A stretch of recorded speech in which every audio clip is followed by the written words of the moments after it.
ببینن در حدیث دیگه رسول صلی الله علیه و سلم میگه که وفي حديث عبد الله بن عمرو قال ده حديث عبد الله بن عمرو قال النبي صلى الله عليه وسلم ذات يوم رسول الله صلى الله عليه وسلم يقول ونحن عنده ودرالك ماذا نزل شغلين توبى للغرباء خوش بها الغرباء قيل ومن الغرباء قفتش يا رسول الله صلى الله عليه وسلم غرباء كي هستن قال ناس صالحون قليل في ناس كثير مردمای صالح عندك كم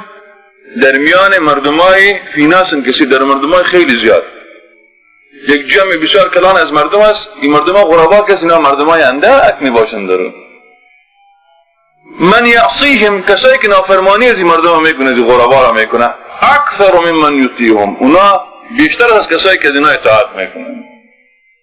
این خود به خود برای ما شما یک کسایت اصلا برای ما یک مجده هست یعنی بیمانا که دیگه ما شما چی کنیم رای که اختیار شده رای که ما شما الحمدلله اختیار کردیم کتاب الله سنت رسول صلی الله علیه وسلم دیگه ما شما